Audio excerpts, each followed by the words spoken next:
अब स्कूल के समय से ही मेरा मन में कहीं ना कहीं था कि मुझे प्रशासन में ही जाना है। कोई कलेक्टर को देख लिए या किन्हीं अधिकारी को देख लिए या टीवी में कोई ऐसी शख्सियत को देख लिए, तो उससे मैं काफ़ी मोटिवेटेड थी।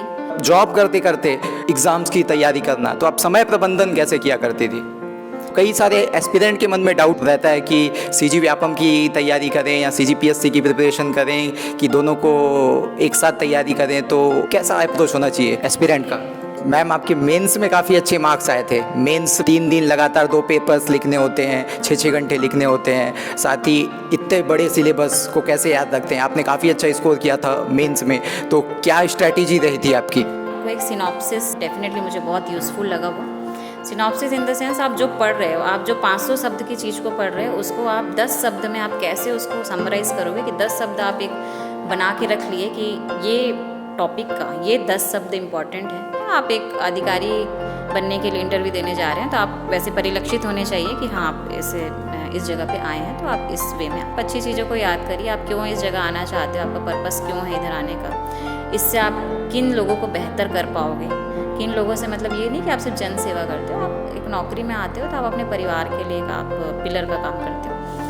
तो डेफिनेटली वो सारी चीज़ें मोटिवेशन का काम करती ही होंगी लोगों के लिए। मेरे लिए तो वही था, मैं हमेशा परिवार का ही सोचती थी कि भाई घर के लिए अच्छा करना है, घर को जो भी मतलब अपने मम्मी पापा को जो भी बेस्ट हम दे सकते हैं। मैम, आप इससे पहले एसडीएम भी रही हैं, अभी संयुक्त कलेक्टर हैं, जनपद सीओ भी रह चुके हैं, तो कई सारे चैलेंजेस फेस करना पड़ता है इस पद में। कई पॉलिटिकल प्रेशर, कई सारे प्रेशर्स होते हैं, उसे आप कैसे मेंटेन करती हैं?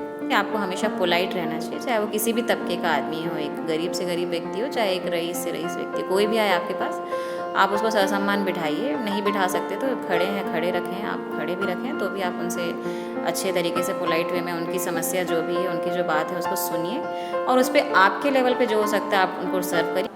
नाम गुम जाएगा, चेहरा ये बदल जाएगा, मेरी आवाज़ ही पहचान है, गर याद रहे। नमस्कार, मैं पुष्पेंद्र सिंह ठाकुर। बस्तर वार्ता देखना शुरू कर चुके हैं आप। चैत्र नवरात्र का पावन पर्व चल रहा है। चैत्र नवरात्र में हम माँ दुर्गा के अलग अलग स्वरूपों की पूजा करते हैं। इस चैत्र नवरात्र बस्तर वार्ता की टीम ने सोचा कि अधिकारी टॉक में किसी नारी शक्ति से रूबरू करवाऊं। आज हमारे साथ मौजूद हैं जगदलपुर में संयुक्त कलेक्टर के रूप में पदस्थ आस्था राजपूत मैम। खास बात ये कि ये बस्तर से ही बिलोंग करती हैं, हमारे साथ मौजूद है। मैम, सबसे पहले आपका बस्तर वार्ता में स्वागत है। Thank you Pushpendra. मैम, सबसे पहले अपना परिचय हमारे दर्शकों को दीजिए। जैसा कि आपने अभी बताया, मेरा नाम आस्था राजपूत है और मैं 2015 बैच की डिप्टी कलेक्टर रही हूँ, और अभी प्रमोशन के बाद मैं संयुक्त कलेक्टर के पद पे हूँ। और मेरा नेटिव प्लेस बस्तर ही है, मैं यहीं से ही मेरी अपब्रिंगिंग हुई है, यहीं मेरी पढ़ाई हुई है। मैम, आपका एजुकेशन बैकग्राउंड क्या रहा है? एजुकेशन मेरी पढ़ाई जो है सरस्वती शिशु मंदिर कांगोली बस्तर से ही हुई है। हिंदी मीडियम में मेरी प्रारंभिक शिक्षा रही है। उसके पश्चात मेरी technical education, that is engineering में मेरी आगे की पढ़ाई हुई है। वो भी मैंने यहीं गवर्नमेंट इंजीनियरिंग कॉलेज जगदलपुर से ही किया है। मेरा एजुकेशन क्वालिफिकेशन यहीं तक है। उसके आगे मैंने फिर पीएससी की तैयारी चालू कर दी थी। मैम, आप इंजीनियरिंग फील्ड से थे, तो आप टेक्निकल फील्ड में भी जा सकती थी। इसी फील्ड में आए, प्रशासन में आने का निर्णय कैसे लिया? From the very beginning Pushpendra, मतलब स्कूल के समय से ही मेरा मन में कहीं ना कहीं था कि मुझे प्रशासन में ही जाना है। बहुत ज़्यादा नॉलेज तो मुझे नहीं था, जब हम तैयारी चालू किए तब पता चला कि अच्छा इस टाइप के काम होते हैं, इस टाइप के पोस्ट होते हैं।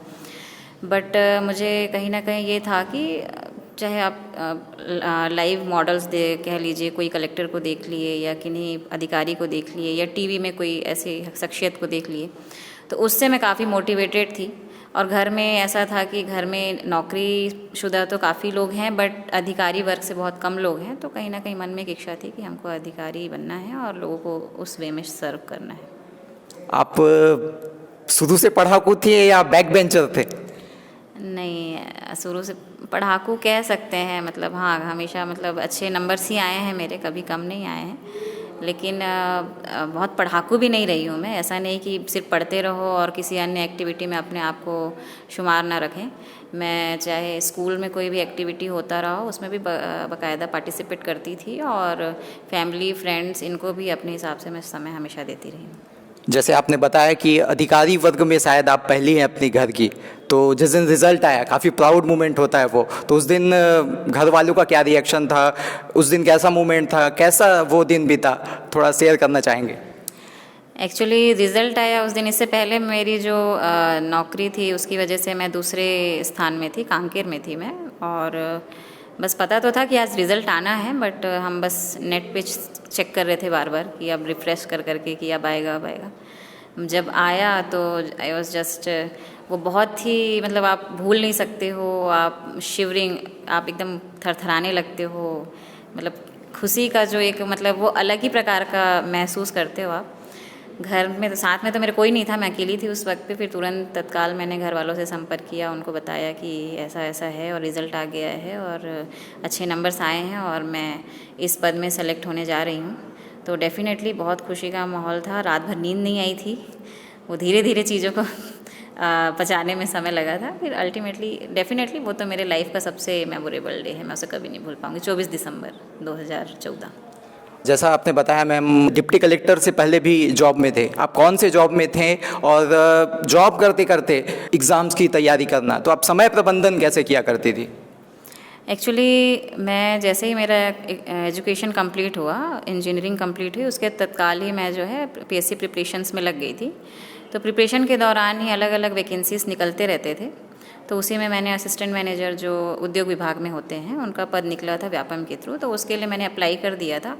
जस्ट वो हम देखने के लिए कि हमारी तैयारी अच्छी है या नहीं, हम परीक्षा दे रहे हैं तो हम कहाँ तक पहुँच पा रहे हैं, उस वे में दिया था। सेलेक्ट हो जाएंगे या नहीं हो जाएंगे ये मंशा नहीं थी, लेकिन खुशकिस्मती से मतलब तैयारी अच्छी थी तो उसमें सिलेक्शन हो गया।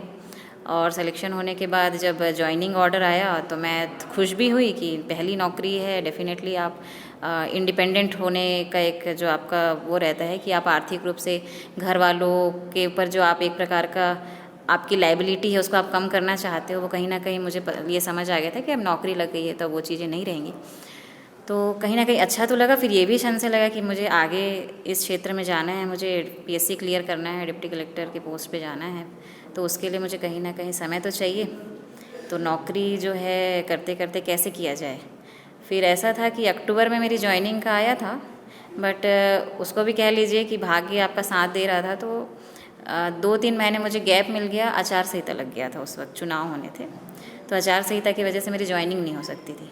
तो 2-3 महीने तो मेरे ऐसे ही निकल गए तैयारी करते करते। फिर दिसंबर आ गया, फिर दिसंबर आने के बाद मैंने फिर ज्वाइनिंग किया, ज्वाइनिंग करना पड़ा, बट उसमें मैंने बीच बीच में ऐसा हुआ कि छुट्टी लेके या फिर बीच बीच में बॉस से परमिशन लेके जैसा भी हो, और वहाँ रह के अलग अलग तरीके से बीच में हम जहाँ तैयारी कर रहे थे वहाँ आ जाते थे, बीच में हम कांकेर जाके वहीं पढ़ लेते थे। तो थोड़ा उसको मैनेज किए। अल्टीमेटली तैयारी 1 साल की तो हो ही गई थी, थोड़ा उसको रिवाइज़ करना था, ये सारी चीज़ें थी, कंटिन्यूटी बना के रखना था, तो वो धीरे धीरे मैनेज हो गया। टाइम मैनेजमेंट मैंने किया।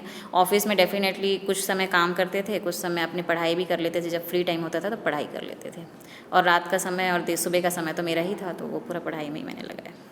मैम, आपकी तैयारी आपने कैसे की? आपने सेल्फ स्टडी किया या फिर जगदलपुर से ही तैयारी की कि आप कहीं बाहर जाके कोचिंग का सहारा लिया? नहीं, तैयारी में मैं डेफिनेटली मैं कोचिंग गई थी। मैं टुटेजा ट्यूटोरियल्स बिलासपुर की छात्रा हूँ, और वहीं से मैंने मेरी पीएससी की पूरी तैयारी मेरी वहीं से ही हुई है। वहीं से ही मुझे ज़ीरो से मैंने स्टार्ट किया था, मुझे पता नहीं था पीएससी, हाँ डेफिनेटली उसका फुल फॉर्म पता था और डिप्टी कलेक्टर का एक पद होता है ये पता था, बट उसके लिए क्या पढ़ना होता है, किस टाइप के स्टेजेस में आपको गुजरना पड़ता है, ये सारा मुझे वहीं जाके पता चला। और डेफिनेटली कोचिंग संस्था का आपका बहुत सहयोग होता है, आपकी एक कंटिन्यूटी बनी रहती है, आपको एक गाइडेंस मिलता है कि आप तैयारी तो कर रहे हैं लेकिन वो किस दिशा में जाना चाहिए, ये आपको वो प्रोवाइड करते हैं। तो डेफिनेटली तैयारी का योगदान मतलब कोचिंग का है इसमें, मेरी तैयारी में योगदान। आपने बताया कि आपने सीजी व्यापम के थ्रू आपकी पहला जॉब लगा असिस्टेंट मैनेजर उद्योग विभाग में, उसके बाद आपने सीजीपीएससी भी क्रैक किया। तो कई सारे एस्पिरेंट के मन में डाउट रहता है कि सीजी व्यापम की तैयारी करें या सीजीपीएससी की प्रिपरेशन करें, कि दोनों को एक साथ तैयारी करें, तो कैसा अप्रोच होना चाहिए एस्पिरेंट का? देखिए ऐसा है पुष्पेंद्र कि अब जब आप टेक्निकल और नॉन टेक्निकल ये 2 फील्ड का एक साथ सोचते हो, तब आपके कहीं ना कहीं कोर्सेज में आपकी जो कंटेंट है पढ़ने का उसमें डिफरेंस थोड़ा बहुत आता है। बट जब आप नॉन टेक्निकल में ही जाना चाहते हो, लाइक आपका चाहे असिस्टेंट मैनेजर का पोस्ट हो, चाहे डिप्टी कलेक्टर का पोस्ट हो, या किसी भी विभाग का जो शासकीय विभाग है उसके पद हो, तो उसके कोर्स ऑलमोस्ट मैच करते हैं, बहुत ज़्यादा डिफरेंस नहीं होता है। तो आप अगर आपने पद डिसाइड किया है कि मुझे पीएससी ही क्रैक करना है, तो आप डेफिनेटली उसी मोड में चलिए। उसकी तैयारी में आप इतना कुछ पढ़ लेते हो कि आप जो अदर जो भी पद हैं या जो भी वैकेंसीज आती हैं उसमें आप कहीं ना कहीं, अगर आपकी वो तैयारी अच्छी है तो आप ये क्रैक जरूर कर लोगे। हाँ, अगर आप सोच रहे हो कि मैं पटवारी की भी तैयारी कर लूँ, मैं व्यापम के किसी पद की भी तैयारी कर लूँ, फिर ये भी कर लूँ, अलग अलग दिशा में भटकने से आपको कहीं ना कहीं असफल होने के चांसेस बढ़ जाते हैं। तो आप एक ही दिशा में बढ़िए, वो आपको काम आएगा। सफल हो गए तो अच्छी बात है, नहीं हुए तो आप तो टारगेट लेके चल ही रहे हैं, उसी टारगेट पे आगे बढ़िए।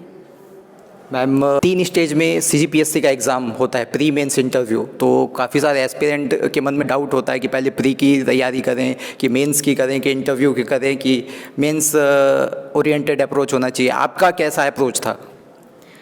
देखिए, जैसा पीएससी ने भी कुछ सोच के ही डिसाइड किया होगा प्री मेंस और इंटरव्यू, तो हमको भी उसी क्रम में ही जाना चाहिए। ये नहीं कि हम पहले इंटरव्यू की तैयारी कर लेते हैं, अपना जो है थोड़ा अपना जो हमारी पर्सनालिटी है उसको बेहतर कर लेते हैं, इंटरव्यू में काम आएगा।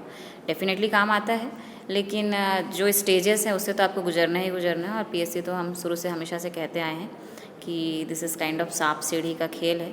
आप प्री निकाल के भी आप बहुत बड़ी कोई उपलब्धि नहीं हासिल कर लेते हैं जब तक आप सेलेक्ट नहीं हो जाते। तो डेफिनेटली उसी क्रम में बढ़ना चाहिए। आप प्रीलिम्स और प्रीलिम्स के जो कंटेंट है उसका अप्रोच आप क्लियर रखिए, उसको अच्छे तरीके से पढ़िए। जब आप प्रीलिम्स ही नहीं क्लियर करेंगे तो मेंस कहाँ तक काम आएगा, फिर कोई मतलब नहीं होगा। डेफिनेटली आपको मेंस अब ऐसा हो गया है क्योंकि पीरियड कम होता है, आपके पास समय कम होता है, तो आप प्रीलिम्स के साथ साथ आप मेंस का अप्रोच भी, मतलब आपको मेंस के कंटेंट भी साथ ही साथ ऐसा रखिए कि आप उसके भी कुछ समय दे सकें। प्रीलिम्स होता है आपका ऑब्जेक्टिव होता है, आपको फैक्चुअल पढ़ना है, लाइन एक एक मतलब एक एक कंटेंट पढ़ना है, एक एक वर्ड्स पे जाना है। लेकिन मेंस ऐसा होता है आपको लाइन टू लाइन पढ़ना है, उसमें आपको थोड़ा सा विस्तृत नॉलेज होना चाहिए किसी चीज़ का, तो वो आपको पैरेलली तो पढ़िए। लेकिन prelims must be your first focus, वो निकलेगा, आपका टाइम मैनेजमेंट अच्छा होगा उसको बनाने में, तब आप मेंस पे पहुंच पाएंगे। मैम आपके मेंस में काफ़ी अच्छे मार्क्स आए थे। मेंस 3 दिन लगातार 2 पेपर्स लिखने होते हैं, 6-6 घंटे लिखने होते हैं, साथ ही इतने बड़े सिलेबस को कैसे याद रखते हैं? आपने काफ़ी अच्छा स्कोर किया था मेंस में, तो क्या स्ट्रैटेजी रही थी आपकी? उस पर देखिए, ऐसा है कि मेंस में आपको ज़्यादा से ज़्यादा लिखने की प्रैक्टिस होनी चाहिए, क्योंकि आप अगर लिखने की प्रैक्टिस नहीं है तो आप एग्ज़ाम हॉल में जाके 2 घंटे में इतना सारा नहीं लिख सकते हैं। आपको 500 वर्ड्स के क्वेश्चंस भी अटेम्प्ट करने हैं, 250 के भी करने हैं, 100 के भी करने हैं, 60-30 अलग अलग उसमें होता है, तो वो आपको अटेम्प्ट करना है, आपको लगातार लिखना है। 2 घंटे में आप रुक नहीं सकते हो, आपके पास इतना समय ही नहीं होता है। इवन आपको लिखते लिखते सोचना होता है कि आगे क्या लिखना है। तो ये सारी चीज़ें आप जब तक रेगुलर आप शुरू से नहीं लिखोगे आप नहीं कर सकते। तो मेंस के लिए तो सबसे ज़्यादा ज़रूरी है कि आप जितना लिखें, क्योंकि उससे आपकी स्पीड बढ़ती है, उससे आपकी राइटिंग आपको समझ आती है कितनी अच्छी जा रही है, कितनी घटिया जा रही है ये। और उसके साथ आप लिखते हैं तो आपको थोड़ा सा माइंड भी, आप जब आप उसको दोबारा पढ़ते हो तो कहीं ना कहीं लगता है कि यार ये मुझे पढ़ के अच्छा लग रहा है तो सामने वाले को अच्छा लगेगा, मुझे ख़राब लग रहा है तो सामने वाले को डेफिनेटली ख़राब लगेगा। तो लिखना बहुत ज़रूरी है मेंस की तैयारी में। और उसके अलावा क्या होता है कि जब आप मेंस जैसे आप बता रहे हो 3 दिन, एक्चुअली 4 दिन का होता है, चौथा दिन एक 7वां एग्ज़ाम होता है, टोटल 7 पेपर हैं। तो जब आप एक दिन में 2-2 पेपर देना है और एक पेपर और दूसरे पेपर के बीच में 1 से 2 घंटे का गैप होता है, तो आप उसमें पूरा सिलेबस तो कवर कर नहीं सकते हो। तो इस कंडीशन में ऐसा है कि आपको एक सिनॉप्सिस, मतलब हमको ऐसा सिखाया गया था और डेफिनेटली मुझे बहुत यूज़फुल लगा वो सिनॉप्सिस। इन द सेंस आप जो पढ़ रहे हो, आप जो 500 शब्द की चीज़ को पढ़ रहे हो उसको आप 10 शब्द में आप कैसे उसको समराइज़ करोगे, कि 10 शब्द आप एक बना के रख लिए कि ये टॉपिक का ये 10 शब्द इम्पॉर्टेंट हैं। वो 10 शब्द आपको पढ़ते ही आपको अगर 500 शब्द याद आ जा रहे हैं, आप लिख पा रहे हो, तो वो सिनॉप्सिस होता है। तो वो आपको तैयार करना बहुत ज़रूरी होता है। आप सिनॉप्सिस रेडी करते हैं तो आप लास्ट मोमेंट पे उसको फटाफट पलट लीजिए, आपको सही समझ आ जाता है कि ये टॉपिक के भीतर ये चीज़ें हैं और आप लिख पाते हो। मैम इंटरव्यू के लिए क्या अप्रोच होनी चाहिए? कैसे अंदर इंटर करना चाहिए, जो इंटरव्यू रूम में कैसे प्रिपेयर करना चाहिए?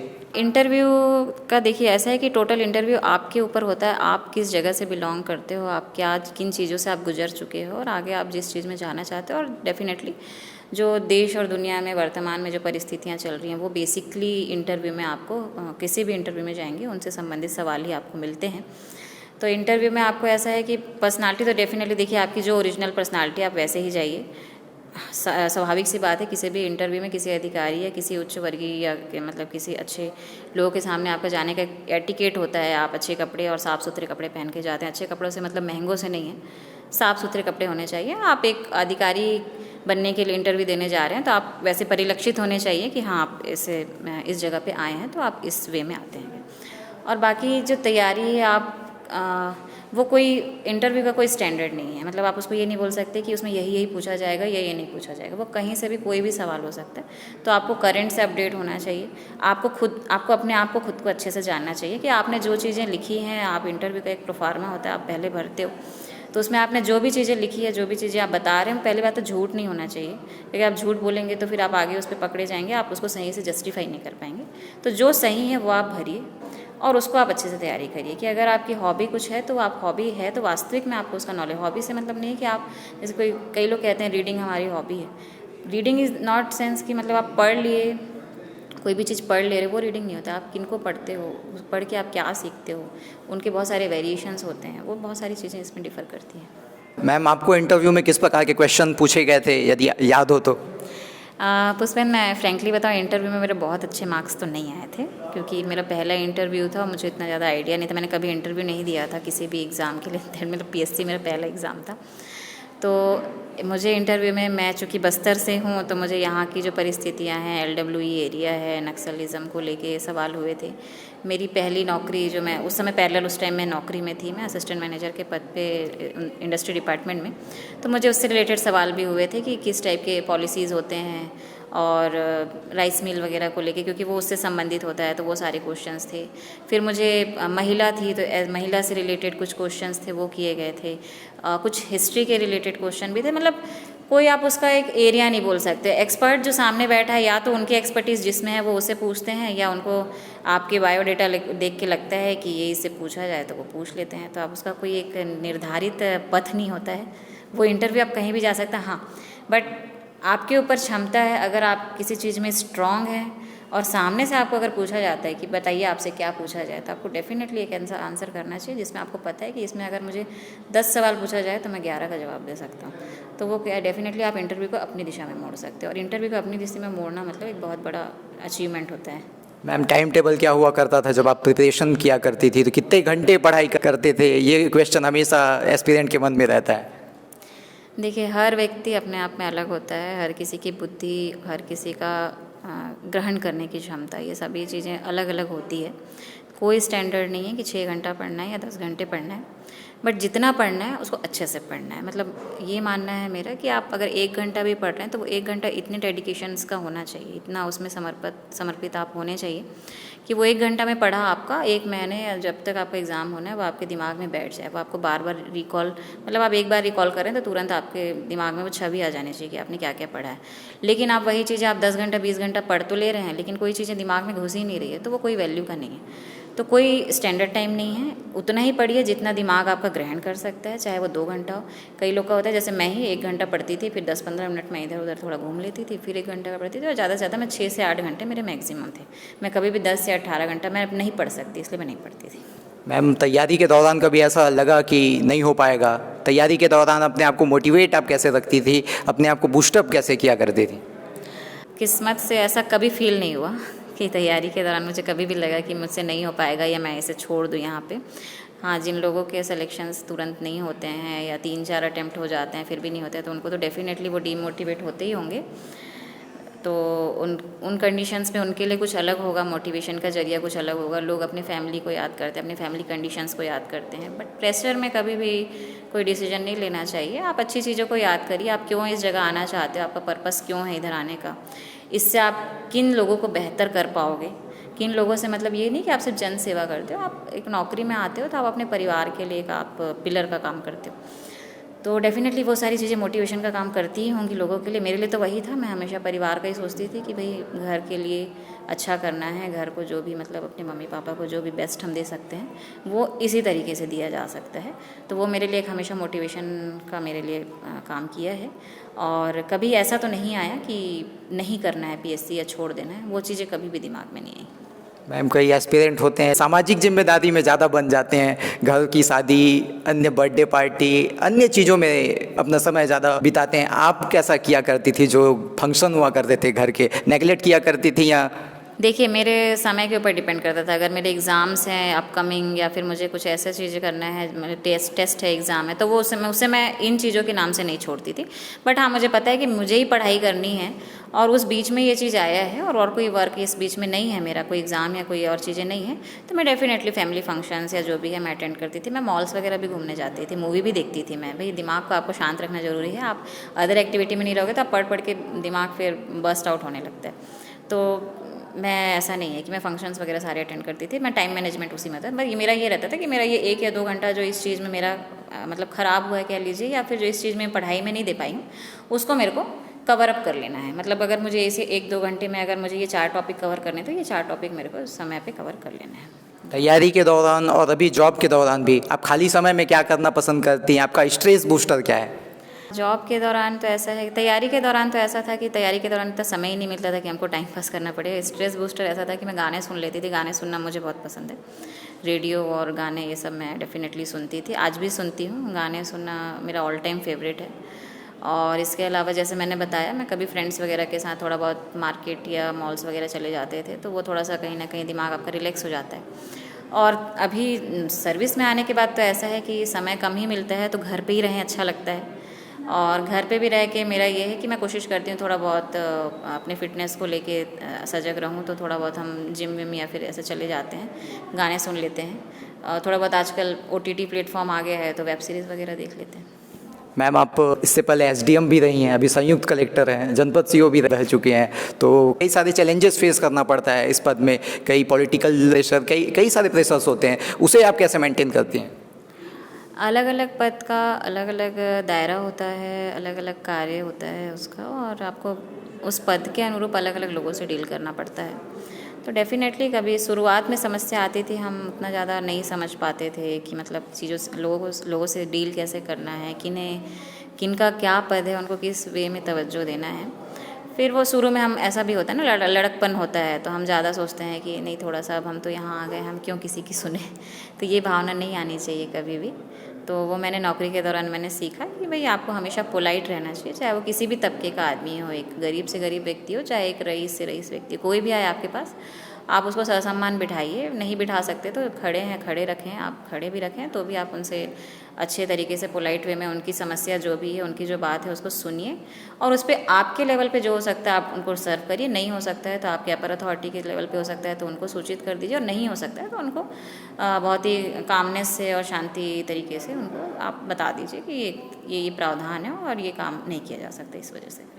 मैम प्रशासनिक सेवा में बहुत ऐसे क्षण आते हैं जब हम निचले तबके के लोगों की मदद कर पाते हैं, उनके जीवन बदल पाते हैं, काफ़ी सेटिस्फाइड मोमेंट भी ये रहता है। आपके लाइफ में अभी तक ऐसा कुछ सेटिस्फाइड मोमेंट जो आपको सेटिस्फाइड करता हो? ऐसे बहुत से मोमेंट आए हैं भाग्य से, मतलब मैं तो हमेशा मेरे जो भी कलेक्टर्स रहे हैं उनको भी हमेशा धन्यवाद ही देती हूँ कि उन्होंने हमेशा मुझे अपॉर्चुनिटी दी कि आप सर्व कर सकें अंतिम व्यक्ति को, जो हमारा शासन का और किसी भी सरकार का एक मुख्य उद्देश्य होता है। तो डेफिनेटली मैं चाहे सीओ जनपद रही हूँ, चाहे एसडीएम रही हूँ, या चाहे मैं एज OIC किसी भी कलेक्ट्रेट में रही हूँ, तो मुझे अलग अलग क्षण में काम करने मिला। चाहे किसी का कई बार होता है कि लोग छोटे छोटे काम नहीं हो पाते हैं, वो छोटे से काम हम तो करवा सकते हैं, हम सक्षम हैं इसलिए हमने करवा दिया, लेकिन लोग उससे इतने खुश हो जाते हैं कि मैंने ये चीज़ें देखी है। वो ऑफिस आके मुझे मिठाई दे रहे हैं कि मैडम आपने हमारा ये काम करा। मैंने नहीं, ये हमारी ड्यूटी है, आपको ये सारी चीज़ें देने की आवश्यकता नहीं है। और मैंने उनको वही मिठाई उनको खिला के उनको वापस भेज दिया था। वो एक राशन कार्ड का मामला था, उनको काफ़ी लगभग साल भर से वो परेशान थे, राशन कार्ड नहीं बन पाया था, किसी वजह से नहीं बन पाया होगा, हो सकता है। तो वो मैंने लगभग 2 या 3 दिन के भीतर उनका काम करवाया था, तो ही वॉज़ वेरी हैप्पी। ऐसे ही मैं दूसरे ज़िलों में पोस्टेड थी, तो वहाँ मैंने स्किल डेवलपमेंट को लेके कुछ काम किया था कलेक्टर साहब के निर्देश में। तो उस पर काफ़ी 100-150 महिलाओं का मतलब आर्थिक स्थिति उसमें अच्छी हुई। तो वो आज भी मुझे याद करते हैं, आज भी मुझे कहीं मिलते हैं तो बहुत हमेशा मेरे प्रति उनका जो उनकी जो आस्था है कह लूँ ना, और मेरे प्रति जो उनका भाव है, जो प्रेम भाव है, वो मुझे हमेशा मोटिवेट करता है कि लोगों से मैंने अपना एक कहना चाहिए कि रिश्ता बनाया है।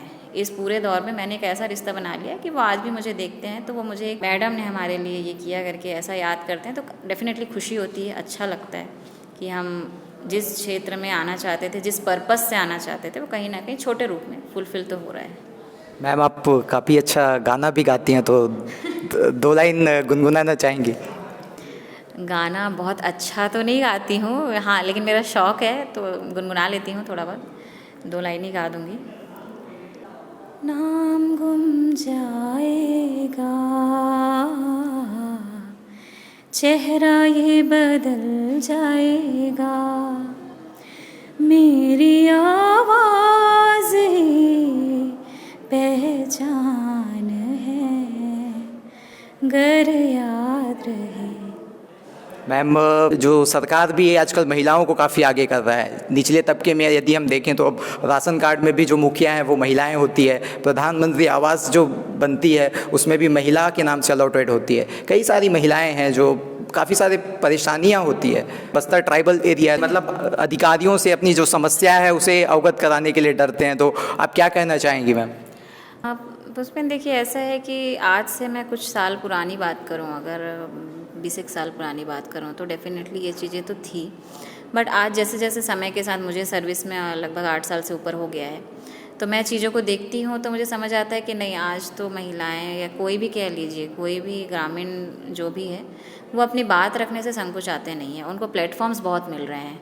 आज कलेक्टर के पास मिलने के लिए उन्हें सोचना नहीं पड़ता है। जनदर्शन हो गया, या चाहे सीएम साहब ने भेंट मुलाकात कर लिया, ये अलग अलग प्लेटफॉर्म है, या कभी उनका दौरा हो जाता है, चाहे प्रभारी मंत्री हो, चाहे कोई अधिकारी हो, तो वो एक आवेदन बनाना तो आजकल लोग इतना सीख ही गए हैं कि वो उनको ये ज़रूर पता है कि कोई भी कार्य कराना तो एक आवेदन उसका प्राथमिक चरण होता है, तो वो आवेदन ज़रूर देते हैं। हम शिविरें करते हैं, समाधान शिविर हो गया, जन समस्या निवारण शिविर हो गया, तो इससे वो अपनी बात पहुंचा पाते हैं। नहीं पहुंचा पाते तो जो हमारे इलेक्टेड मेंबर्स हैं, सरपंच हो गए, या उनके एरिया के कोई जो भी सम्मानी जो भी प्रतिनिधि होते हैं, उनके माध्यम से वो अपने समस्याएं यहाँ तक पहुँचा पाते हैं।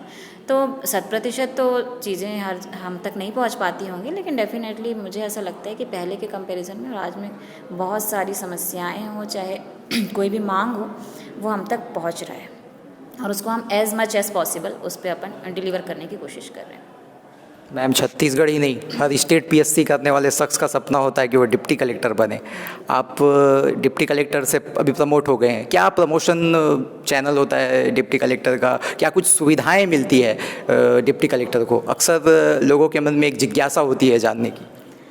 डेफिनेटली आप एक क्लास 2 पोस्ट में आते हो तो एक आप राजपत्रित अधिकारी बनते हैं, एक एग्जीक्यूटिव मजिस्ट्रेट का पोस्ट आपके पास होता है, तो आपको कुछ बेसिक सुविधाएं होती हैं, लाइक आपको व्हीकल मिलता है, और आपको अगर अवेलेबिलिटी है तो कार्य करने के लिए आपको मतलब श्रमिक इत्यादि मिल जाते हैं, बट ये ज़रूरी नहीं है कि आपको हर जगह मिले। तो मेरा तो ये मानना है कि आप एक पोस्ट में आ रहे हैं तो लोगों को सर्व करने के लिए आ रहे हैं, तो उस मंशा से, उस आशा, डेफिनेटली हमको लगता है कि हमको वो चीज़ मिले, हम अपने परिवार वालों को भी ये चीज़ दिखा पाएँ, और डेफिनेटली एक पब्लिक प्लेटफॉर्म पे लोगों को शो करने का एक मौका मिलता है अपना। तो वो जो चीज़ें मिलनी हैं वो आपको फील्ड में आने के बाद मिल ही जाता है। ठीक है, थोड़ा बहुत कम ज़्यादा होता है, वो सिचुएशन के अकॉर्डिंग, रिसोर्सेज के अकॉर्डिंग, उसके हिसाब से मिलता है। और घर की पात्रता तो होती है, आप क्लास 2 ऑफिसर होते हैं, आपको बिल्कुल घर की पात्रता होती है, आपको गाड़ी मिलता है। और बाकी प्रमोशन का चैनल तो ऐसा है कि आप डिप्टी कलेक्टर के बाद आप 6 साल में आप संयुक्त कलेक्टर होते हैं, उसके बाद आप एडिशनल कलेक्टर होते हैं, और उसके बाद फिर आपकी क्रमोन्नति तो होती है। क्रमोन्नति इन द सेंस आप आईएएस के पेस के लेवल पे तो पहुंच ही जाएंगे, और पोस्ट खाली होता है तो फिर आप आईएएस भी प्रमोट होते हैं। मैम कितने साल में आईएएस अवार्ड हो जाता है?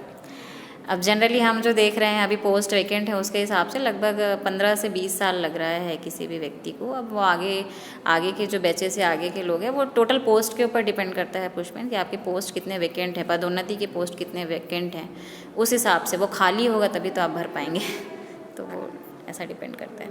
मैम अंत में क्या मैसेज देना चाहेंगे जो कई सारे एस्पिरेंट देख रहे हैं इस वीडियो को? तो मैं यही मैसेज देना चाहूँगी कि आप हम जैसे अगर हम सफल हुए हैं तो आप हमसे सीखते हैं, तो आप अपनी असफलताओं से भी, अगर आप आसपास अपने असफल लोगों को देखेंगे तो आप उनसे भी सीखेंगे कि उन्होंने क्या गलतियाँ की या क्या मिस्टेक किया जो एक एस्पिरेंट को नहीं करना चाहिए, जिससे कभी ना कभी आप थोड़ा बहुत मतलब आपको जो आप चाहते हैं वो आपको मिल नहीं पाता है। गलतियाँ नहीं कहूँगी, ये होता है कि कई बार हमारा अप्रोच सही नहीं हो पाता है। हम चीज़ों को जो पाना चाहते हैं, मतलब हमारी मंजिल ए है तो हम बी की दिशा में जाते होते हैं, तो इसी वजह से कभी कभी हम असफल हो जाते हैं। बाकी सभी मेहनत तो बराबर ही करते हैं, और जैसा हर कोई कहता है मेहनत का कोई विकल्प नहीं है, आपको मेहनत करना ही करना है, स्मार्टली मेहनत करना है। ये नहीं कि आप हार्ड वर्क कर रहे हैं बट स्मार्ट वर्क नहीं कर रहे। Smart work, hard work both are very important. आपको पैरेलली दोनों चीज़ें करनी पड़ेगी। आपको कहाँ कैसे चीज़ें को मोल्ड करना है, किस वे में पढ़ना है, किस तरीके से किन को पढ़ना है। एक किताब को आप 10 बार पढ़िए, ना कि 10 किताबों को एक बार पढ़िए। एक किताब को आप 10 बार पढ़ेंगे तो आप ज़्यादा अच्छे से उसको ग्रास्प कर पाएंगे। तो ये सारी चीज़ें हैं। तो मेरा यही मतलब मैसेज रहेगा सभी एस्पिरेंट के लिए कि जस्ट अगर मंजिल चुन ली है तो उसके लिए आप बिल्कुल लगे रहो। आज नहीं तो कल वो आपको मिल ही जाएगी। और कभी भी दूसरे से आप अपने आप को कंपेयर ना करें, आप खुद को बेहतर करने की कोशिश करिए। आप अपने गलतियों को, अपने मिस्टेक्स को दूसरों के थ्रू आइडेंटिफाई करवाइए। खुद हमको अपनी गलतियाँ कभी नहीं दिखेंगी, दूसरे के थ्रू आइडेंटिफाई कराइए। उससे आपको डेफिनेटली एक अच्छा गाइडेंस मिलेगा। सफल हुए नहीं हुए ये बात की बात है, सफल हुए तो बहुत अच्छी बात है, नहीं हुए तो आपके लिए कोई ना कोई दूसरा मार्ग भी हमेशा रहता है प्रशस्त। हर कोई अधिकारी नहीं बन सकता, हर कोई बिजनेसमैन नहीं बन सकता, हर कोई नेता नहीं बन सकता, तो हर के लिए अलग अलग जगह निर्धारित है। Ma'am, last question. लोगों को लगता है कि सेलेक्ट हो जाने के बाद काफ़ी आराम रहता है, लेकिन मैं देख रहा था जब भी मैं आया हुआ था तो काफ़ी लोग आ रहे थे आपके जो सबऑर्डिनेट हैं, तो एक ऑफिसर का शेड्यूल कैसे होता है मैम?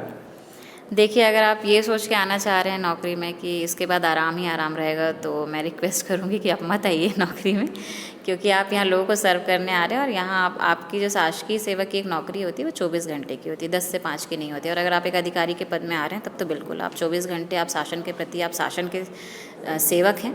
और शासन आपसे जब भी एक्सपेक्ट करेगा कि आप उनके मतलब उनको किसी काम में आपकी आवश्यकता है तो आपको सर्व करना पड़ेगा। आप कोई भी उसमें बहाना नहीं कर सकते हैं। और डेफिनेटली आपको पब्लिक डीलिंग करनी है तो पब्लिक डीलिंग के लिए तो आपको समय भरपूर देना ही पड़ेगा। तो आराम की नौकरी नहीं है। हाँ, आपके ऊपर है आप कितना सही तरीके से मैनेज कर पाते हैं कि चीज़ें आपकी जितनी जल्दी आगे बढ़ती हैं, चीज़ें अटकती नहीं हैं। थैंक यू मैम समय देने के लिए। तो ये थे आस्था राजपूत मैम, संयुक्त कलेक्टर जगदलपुर। तो इस चैत्र नवरात्रि हमने अधिकारी टॉक की सीरीज़ में सोचा कि किसी नारी शक्ति से मैं आपको रूबरू करवाऊँ। हमने कोशिश की कि ये वीडियो एस्पिरेंट को भी काफ़ी बेनिफिट मिले, साथ ही हमने जो डिप्टी कलेक्टर पद के बारे में भी जानने की कोशिश की। अगर आपको हमारे वीडियोज़ पसंद आते हो तो आप हमारे चैनल को सब्सक्राइब कर सकते हैं, साथ ही वीडियो पसंद आता हो तो शेयर कर सकते हैं। धन्यवाद।